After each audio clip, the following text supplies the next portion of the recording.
السلام علیکم پاکستان، حمید نقیبی آپ کی خدمت میں حاضر ہے۔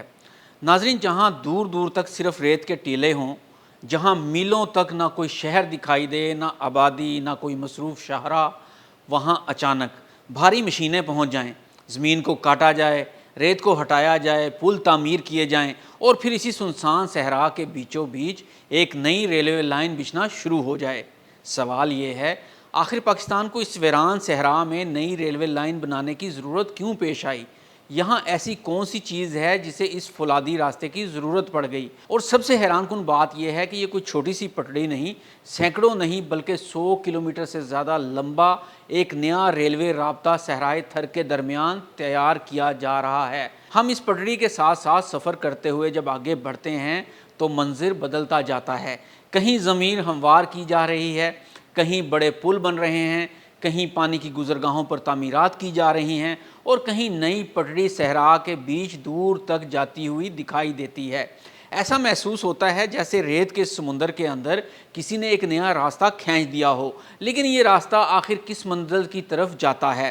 یہاں ریلوے لائن بنانے کی اصل وجہ کیا ہے؟ صحرائے تھر کے بیچ آخر یہ نئی ریلوے لائن کیوں بچھائی جا رہی ہے؟ اس ریلوے لائن کا اصل مقصد کیا ہے اور یہ کہاں سے کہاں تک جائے گی؟ اس منصوبے پر کتنی رقم خرچ ہو رہی ہے اور اس وقت کام کہاں تک پہنچ چکا ہے؟ اور سب سے بڑا سوال، یہ ریلوے لائن مکمل ہونے کے بعد پاکستان کی اکانومی اور توانائی کے نظام کو کیا دے سکتی ہے؟ ناظرین، اب آتے ہیں اس راز کی طرف، آخر تھر کے صحرا میں ریلوے لائن کیوں بچھائی جا رہی ہے؟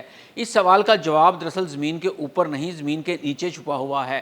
تھر کی اس ریت کے نیچے پاکستان کے وسیع ترین مقامی کوئلے کے ذخائر موجود ہیں اور یہی وہ مقام ہے جہاں اس ریلوے لائن کی اصل کہانی شروع ہوتی ہے۔ تھر میں کوئلے کی کان کنی اور اس سے بجلی پیدا کرنے کا سلسلہ پہلے ہی شروع ہو چکا ہے، لیکن جیسے جیسے کوئلے کی پیداوار بڑھنے لگی ایک بنیادی مسئلہ سامنے آیا: اس کوئلے کو منتقل کیسے کیا جائے؟ اگر لاکھوں ٹن کوئلہ سڑکوں کے ذریعے منتقل کیا جائے تو سینکڑوں نہیں بلکہ ہزاروں بھاری ٹرک درکار ہوں گے، ڈیزل خرچ ہوگا، سڑکوں پر دباؤ بڑھے گا، نقل و حمل مہنگی ہوگی اور اتنی بڑی مقدار میں کوئلے کو مسلسل ایک جگہ سے دوسری جگہ پہنچانا ایک بہت بڑا لاجسٹک چیلنج بن جائے گا۔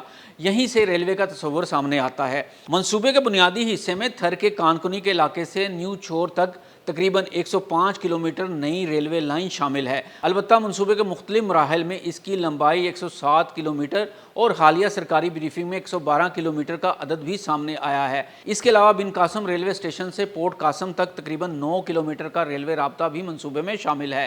یعنی تھر سے نکلنے والا کوئلہ پہلے نئی ریلوے لائن کے ذریعے موجودہ ریلوے نیٹ ورک سے جڑے گا اور پھر اسی ملک کے دوسرے علاقوں اور پورٹ قاسم تک پہنچانے کا راستہ میسر ہوگا، اور یہی اس منصوبے کی اصل حقیقت ہے۔ یہ صرف ایک ریلوے لائن نہیں بلکہ تھر کے کوئلے کے لیے ایک مکمل نقل و حمل کا راستہ ہے۔ منصوبے کی ایک اہم خصوصیت اس کی مال برداری کی صلاحیت ہے۔ حکومتی معلومات کے مطابق اس ریلوے رابطہ کے ذریعے سالانہ تقریباً 1 کروڑ ٹن کوئلہ منتقل کرنے کی صلاحیت پیدا کرنے کا ہدف ہے۔ اب ذرا تصور کریں، 1 کروڑ ٹن، اتنی بڑی مقدار کو صرف سڑکوں کے ذریعے منتقل کرنے کے لیے کتنی گاڑیاں درکار ہوں گی، کتنا ایندھن استعمال ہوگا اور شاہراہوں پر کتنا دباؤ پڑے گا۔ ریلوے یہاں ایک ہی وقت میں بڑی مقدار میں کوئلہ منتقل کرنے کا راستہ فراہم کرتی ہے۔ اور منصوبے کا دوسرا اہم سرا ہے پورٹ قاسم۔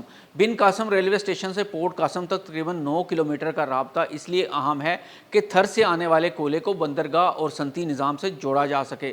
پورٹ قاسم پر کوئلہ اتارنے کی سہولت بھی منصوبے کا حصہ ہے، یعنی ایک طرف کان، درمیان میں ریلوے اور دوسری طرف بندرگاہ، بجلی گھر اور صنعت، ایک مکمل نقل و حمل کا سلسلہ تیار کیا جا رہا ہے۔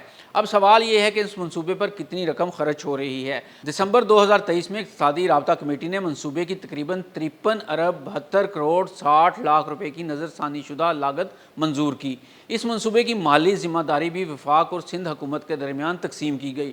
بنیادی منظوری کے مطابق 50% وفاقی حکومت جبکہ 50% سندھ حکومت فراہم کرے گی۔ تعمیراتی کام میں فرنٹیئر ورکس آرگنائزیشن اہم کردار ادا کر رہی ہے، جبکہ پاکستان ریلوے اور وزارت ریلوے اس پورے نظام کے بنیادی متعلقہ ادارے ہیں۔ اب آتے ہیں سب سے تازہ صورتحال کی طرف۔ 20 جولائی 2026 کو وزیر اعظم کی زیر صدارت ریلوے سے متعلق اجلاس میں دی گئی سرکاری بریفنگ کے مطابق اس منصوبے کا تقریباً 60% کام مکمل ہو چکا ہے اور تکمیل کا نیا ہدف دسمبر 2026 رکھا گیا ہے۔ یعنی یہ صرف فائلوں میں موجود منصوبہ نہیں، اس وقت تھر کے صحرا میں حقیقتاً اس پر کام جاری ہے۔ ہم جب اس علاقے میں پہنچتے ہیں تو یہی چیز سب سے زیادہ حیران کرتی ہے، جہاں کل تک صرف ریت تھی وہاں اب ایک مستقل انفراسٹرکچر ابھر رہا ہے۔ زمین ہموار کی جا رہی ہے، ریلوے پل تعمیر کیے جا رہے ہیں، پانی کے راستوں کے لیے بڑے ڈھانچے بن رہے ہیں، سڑکوں کو عبور کرنے کے لیے ضروری تعمیرات بھی جاری ہیں اور کئی مقامات پر ریلوے لائن بچھانے کا کام جاری ہے۔ لیکن اسی منصوبے کا مقصد صرف کوئلہ ایک جگہ سے دوسری جگہ پہنچانا نہیں، اس کے پیچھے پاکستان کی توانائی کی ایک بہت بڑی حکمت عملی بھی موجود ہے۔ پاکستان ہر سال بڑی مقدار میں ایندھن درآمد کرتا ہے۔ اگر ملک اپنے مقامی وسائل خصوصاً تھر کے کوئلے کو بڑے پیمانے پر استعمال کرتا ہے تو درآمدی ایندھن پر انحصار کم کرنے کی گنجائش پیدا ہوتی ہے، اور اگر کوئلہ سستی اور مؤثر طریقے سے منتقل ہو تو بجلی گھروں اور صنعتوں کے لیے اس کی معاشی اہمیت بھی بڑھ سکتی ہے۔ ناظرین، حمید نقیبی کو اجازت دیجیے۔ اللہ حافظ۔